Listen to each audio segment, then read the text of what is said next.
안녕하십니까. 재미있는 사례 민법 용어 해설.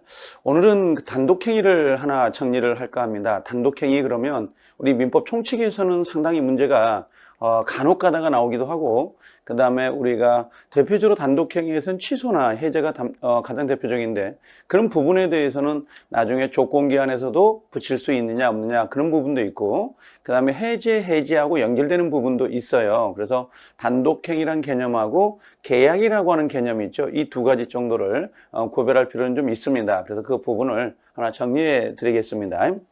우리가 단독행위 하고 들어오는데, 용어집은 지금 78페이지인데, 굳이 그 용어집을 참조할 필요는 없습니다. 그냥, 지하철이라든지 아니면 좀 쉬는 공간이 있으면 아무 때나 이렇게 틀어놓고 볼 수 있도록 좀 짤막하게 제작되고 있는 거니까 참조를 하시면 되는데요.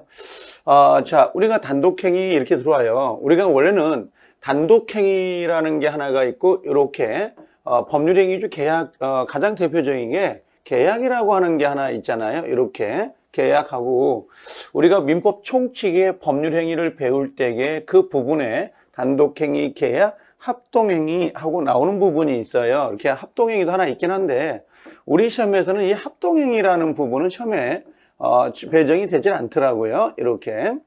그러면 단독행위는 보통 어떤 거냐면 이런 식이에요. 그림을 그리면 일방적으로 이렇게 의사를 표시하는 형태가 되고요.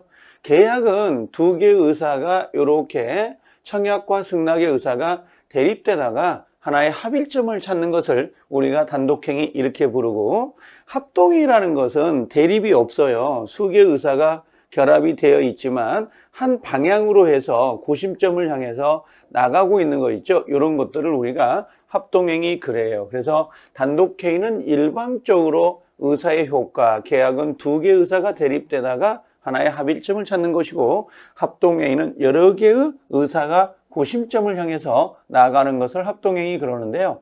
그 중에서 단독행위인데요. 단독행위는 일방 당사자가 의사표시만으로 성립되는 법률행위를 말한다라고 돼 있어요. 그래서 이걸 일방행위다 이렇게 이야기도 하고, 다른 말로 이걸 우리가 형성권이라고도 해요. 형성권 그럽니다.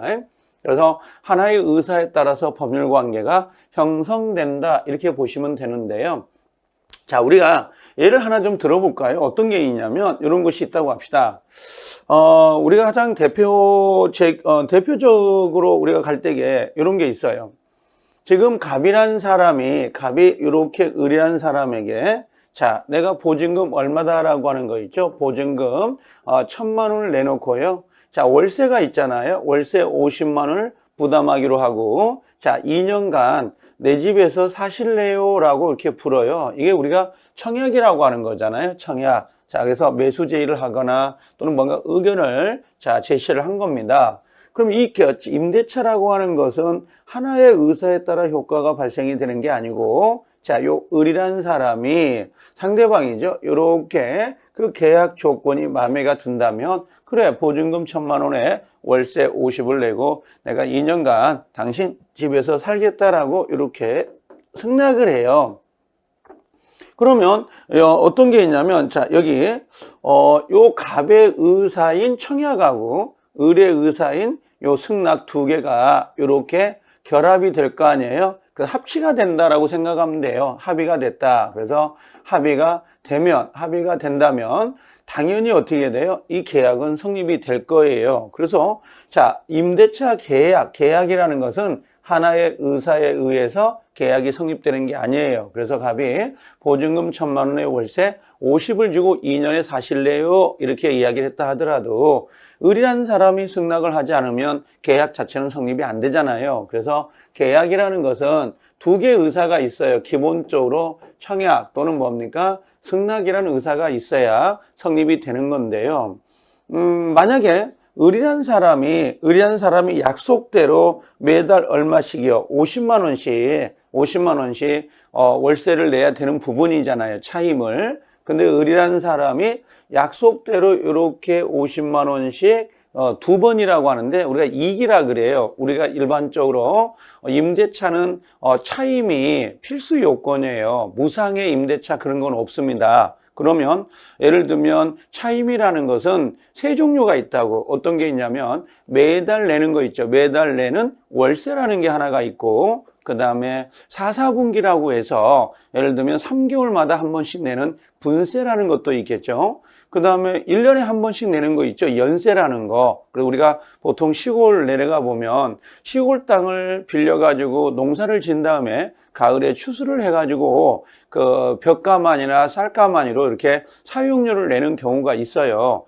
그런 것들이 일종의 연세라고 그래요. 연세. 그래서 월세, 분세, 연세가 있는데 이 전체를 합해서 우리가 임대차의 차임 이렇게 불러요. 차임 그러는데, 그럼 을이라는 사람은 차임을 2번 이상 연체가 되면 임대인 값은 임대차 계약을 해지할 수 있다 이렇게 돼 있다고요. 그러면 을이 차임을 2기를 연체를 했다고 합시다. 2번 안 냈다. 왜 기라고 하는지 아시겠나요? 월세도 있고 분세도 있고 연세도 있다 보니까 월세를 2달 그러면 안 된다 이거죠. 2달 아니라 2번 2기 이렇게. 그러면 매달 월세를 내는 사람 입장에서는 2달간 연체가 된 거고, 그 다음에 분기별로 우리가 차임을 내겠다고 약속을 했다면 2분기, 개월수로 따진다면 한 6개월 정도 된 거죠. 그 다음에 연세로 2기를 따진다면 2년이 되겠죠. 1년에 한 번씩이니까 1년에 1기, 또 한 번에 2기 이렇게 되니까. 그래서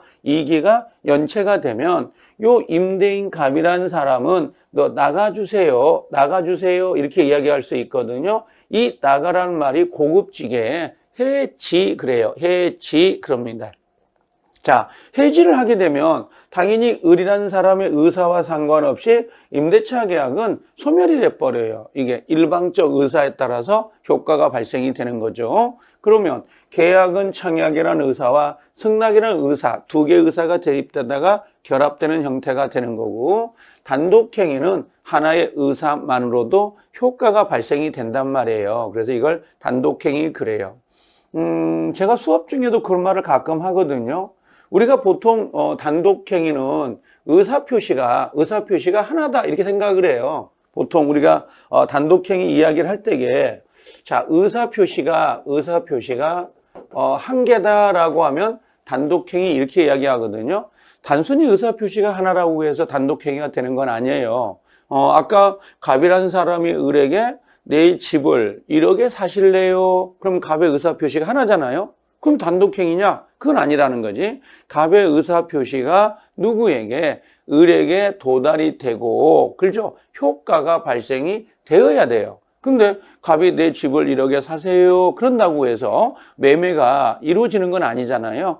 상대방 을이 알았어요. 당신 집 1억이면 마음에 듭니다. 하고 승낙이 들어와야 돼요. 그러면 갑의 의사와 을의 의사표시가 결합되어야 효과가 발생이 되는 것이지, 단순히 하나의 의사가 있다고 해서 효과가 단독행위라고 하진 않습니다. 그러니까 하나의 의사표시에다가 플러스 뭐가 들어와야 돼요? 효과가 발생이 되어야 단독행위다 이렇게 정리하면 되고요. 자, 조심해야 될 부분이 있어요. 요건요.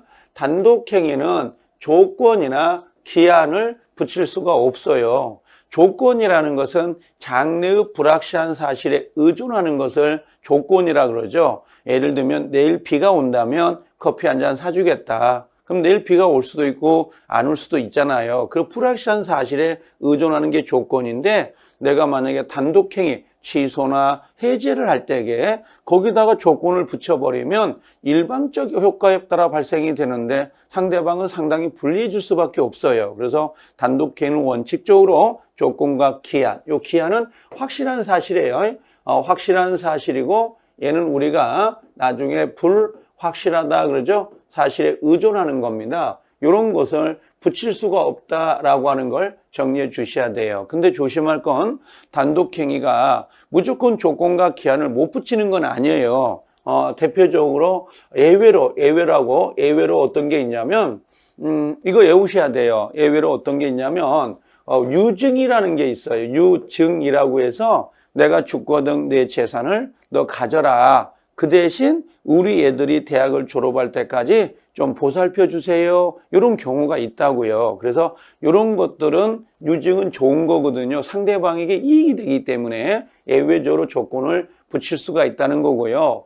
또 하나가 뭐냐면 채무를 면제한다 그래요. 채무를 면제한다 그러는데 채무 면제가 뭐예요? 채무가 갚아야 될 돈이 있단 말이에요. 근데 채권자가 갚지 마세요. 갚지 마세요. 채무 면제. 그 대신 점심은 한 끼 사는 게 좋을 것 같은데요. 이렇게 붙일 수가 있거든요. 그러면 원칙은 단독행위는 조건과 기한을 붙일 수가 없는데 예외적으로 뭘 붙일 수 있다는 거예요? 여기처럼 유증이라든지 채무 면제는 예외로 조건과 기한을 붙일 수 있다는 거 우리 전국 모의고사에 꼭 한 번씩은 배정이 되는 문제입니다. 그래서 한번 체크할 필요가 있고요.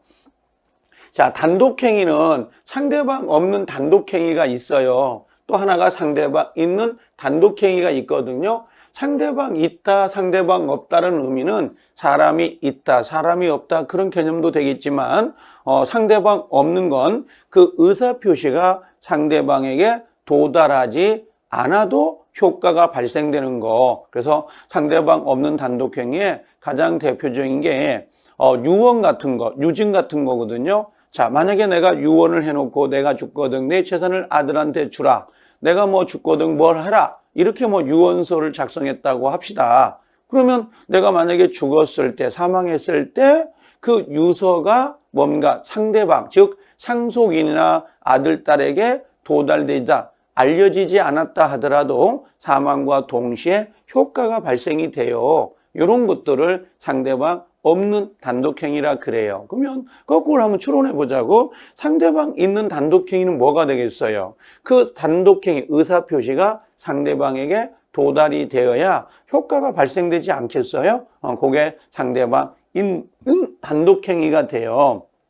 자, 그래서 상대방 없는 단독행위 보이죠? 상대방 없는 단독행위 어떤 게 있어요? 그러면 유언이라고 해서 이걸 유증이라고 생각하면 돼요. 유언, 유증. 그 다음에 권리 포기란 말 보이잖아요. 이 권리 포기가 나중에는 소유권의 포기 같은 거, 내가 가지고 있는 물건을 쓰레기통에 버리는 거 있잖아요. 그럼 상대방이 없으니까 도달이라는 의미가 없어요. 그래서 유언이라든지 유증, 그 다음에 여기다가 권리 포기라고 하는 거, 요 두 가지 정도는 상대방 없는 단독행위와 연관된다는 걸 기억하면 나중에 풀어낼 때 의사표시에서 상당히 좀 좋아요. 이해하기가. 그 다음에 재단법인 놔두고 상대방 없는 단독행위고 여기 해제.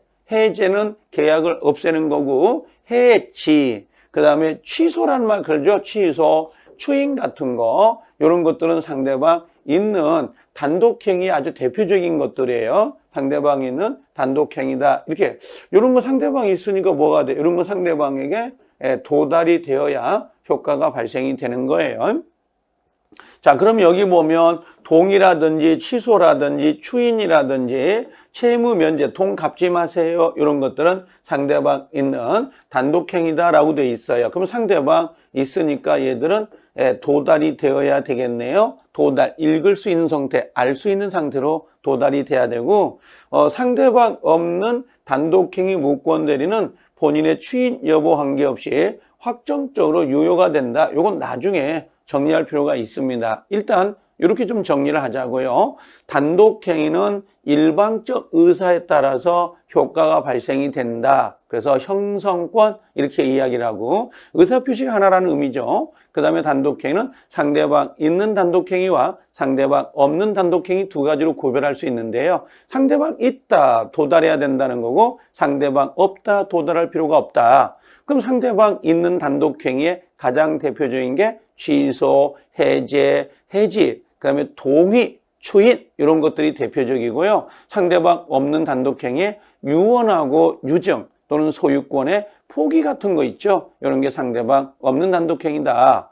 자, 또 하나는 단독행위는 조건과 기한을 붙일 수 없다는 것을 꼭 좀 체크하고 계세요. 다만 언제나 조건기한을 못 붙인다? 그럼 X가 돼요. 유언에, 유증에 의한 거 또는 채무를 면제할 때는 예외적으로 조건기한을 붙이는 경우도 있다는 걸 꼭 유념해 주셔야 돼요. 그러면 단독행위가 22회 때, 23회 때 기출된 건데요. 이 정도면 기억을 하시면 아마 충분히 문제를 풀어낼 수도 있다는 거 염두에 두시면 되겠습니다. 자, 이번 시간은 좀 짧게 우리가 단독행위라는 걸 하나 정리를 해드렸으니까 상당히 중요합니다. 단독행위. 꼭 좀 숙지하고 계셨다가 나중에 문제가 나오면 이게 답이네 하고 찾아내시면 될 것 같아요. 자, 이번 시간 여기까지 합니다. 고생들 하셨습니다. 수고하셨습니다.